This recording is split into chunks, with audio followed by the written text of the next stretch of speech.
Oke bosku, masih bersama channel kumpulan video untuk mekanik murah. Oke, video kali ini saya akan menangani motor P3R ya bosku. Ini video ini saya akan membuat cara pasang untuk pemasangan piston atau seher pada motor Yamaha. Oke, untuk pemasangan seher atau piston Yamaha itu berbeda ya bosku dengan motor Honda. Untuk biasanya untuk motor Honda coakan yang lebih besar ini daripada yang kecil ini, untuk motor Honda itu biasanya di atas. Berbeda dengan motor Yamaha, untuk coakan yang lebar ini itu posisi di bawah ditentukan oleh titik ini. Bisa juga teman-teman untuk memasang piston Yamaha dengan menggunakan jangka sorong atau mistar ya bosku, untuk menentukan titik in dan X. Untuk titik in sendiri itu lebih diameternya lebih pendek, lebih daripada diameter pada titik X nya ya bosku. Untuk titik X nya lebih lebar daripada titik in nya untuk motor, untuk pemasangan piston baik Suzuki, Honda dan Yamaha. Tapi untuk pemasangan piston atau seher Yamaha untuk mekanik pemula sedikit banyak kesalahannya bosku, karena salah pemasangan. Apa akibatnya untuk bila memasang seher atau piston Yamaha?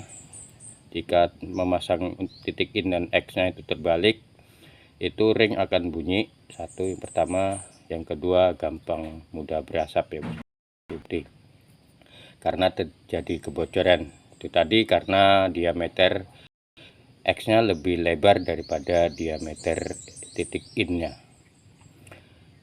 Oke, untuk menentukan ini udah kadang untuk motor itu terdapat untuk piston atau seher yang KW itu tidak ada tandanya ya bosku, tidak ada coakan, tidak ada tandanya, polos. Biasanya ada untuk part-part tertentu, ada yang untuk pistonnya ada yang polos, tidak ada tanda sedikit pun. Untuk menentukan hal seperti itu, kita harus menggunakan jangka sorong untuk menentukan titik in dan X. Seperti ini. Ini karena udah untuk partnya sendiri udah ada tandanya untuk X, posisi X nya ini tanda panahnya menurun. Apakah pas atau tidak untuk diameter in dan X nya. Pasang, kita seperti ini, kita pasang pinnya dulu atau pen pistonnya, kita ukur seperti ini. Untuk ini diameternya untuk yang udah ini X in nya itu 32, dilihat bosku, 32. Dan kita udah ada ini apakah tanda ini pas atau tidak. Biasanya untuk X nya itu diameternya lebih lebar. Ini X nya kita ukur, tadi in nya 32, ini X nya. Jadi ini X nya ada 33 bisa dilihat bosku, 33 mm dilihat dari titik nolnya, 33 ya bosku. Kita putar lagi ke in. Nah, ini hanya 32 lebih sedikit, bisa dilihat jelas ya bosku.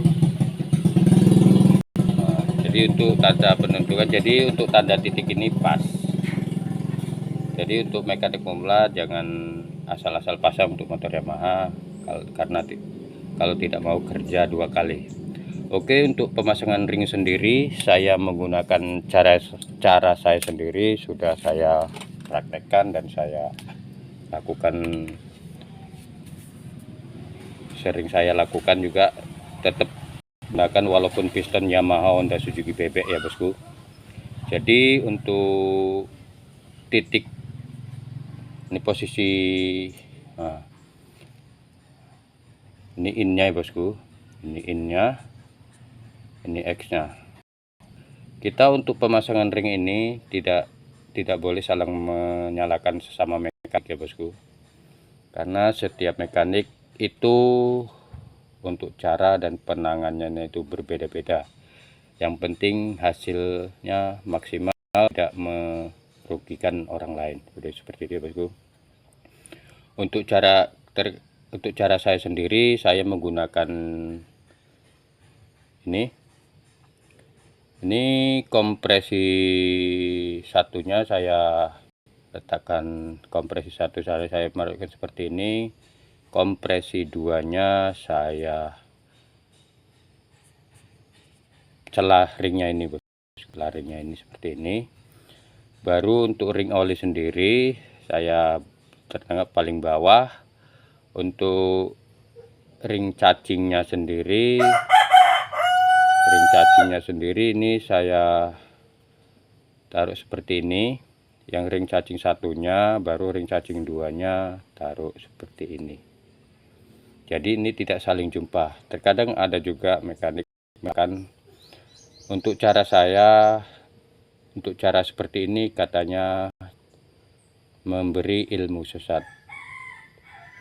Jadi prinsip saya, asal untuk meletakkan celah ring ini tidak jumpa ya bosku, antara satu dengan yang lainnya. Itu ada jarak supaya tidak terjadi kebocoran. Kalau ring ini celah ring ini jumpa atau ketemu, itu akan cepat mengalami kebocoran karena bertemunya celah ring. Tidak bisa waktu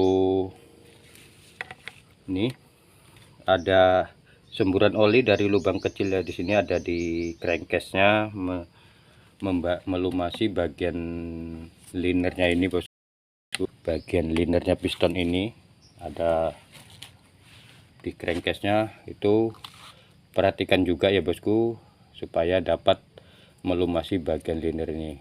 Kenapa ini tidak boleh, ring ini tidak boleh ketemu antara satu dengan yang lainnya? Waktu oli dari pompa oli menyemburkan ke liner ini, melumasi piston dan liner ini supaya tidak cepat baret, dan ring ini menghapus atau membersihkan oli, cipratan oli yang masuk ke liner ini supaya tidak bocor melalui celah ring ini keluar ke bagian permukaan piston atau ser ini. Terkadang untuk motor berasap putih itu tidak semata-mata bukan karena ring ya bosku, ring kebocoran pada ring, akhirnya itu juga bisa terjadi pada seal klep yang udah terjadi kebocoran. Jadi kenapa saya buat seperti ini untuk pemasangan celah ring ini? Posisi ring oli ada di bawah dan di atas, karena menurut saya kalau kompresi satu kompresi duanya saya letakkan ke bagian bawah, saya balik ring cacingnya ke atas, menurut saya ini bisa gampang atau mudah, karena untuk posisi bawah sendiri, untuk permukaan oli piston paling bawah untuk titik X nya itu terjadi banyak cipratan atau semburan oli yang melumasi bagian piston. Jika ring kompresi 1 kompresi 2 ini diletakkan di bawah, maka untuk celah ring itu sendiri tidak bisa membersihkan oli pada permukaan liner ke bagian piston, untuk membersihkan oli, menarik ke bawah, kembali ke bagian mesin, bukan kembali ke atas. Jadi posisinya saya letakkan ke atas. Jadi intinya untuk pemasangan ring piston baik Honda, Yamaha, Suzuki, sejenis motor bebek atau motor apa itu, yang penting untuk celah ring masing-masing ini tidak bertemu ya bosku. Itu saran saya. Jadi untuk sesama mekanik jangan kita saling menyalahkan, yang penting hasilnya dapat memuaskan atau menyenangkan pelanggan untuk hasil pekerjaan kita. Apapun pekerjaanmu, lakukan yang terbaik dan tidak dapat merugikan orang lain dan dirimu sendiri ya bosku. Oke, sekian video saya kali ini tentang pemasangan seher atau piston untuk jenis Yamaha dan jalur-jalur ringnya. Semoga video ini bermanfaat. Yang pembeli ada komentar, silakan ditanya. Apapun pertanyaannya akan berusaha saya jawab semampu saya. Dan jangan lupa, bila video ini bermanfaat juga, jangan lupa like, subscribe, dan komennya bosku. Oke, terima kasih. Assalamualaikum warahmatullahi wabarakatuh.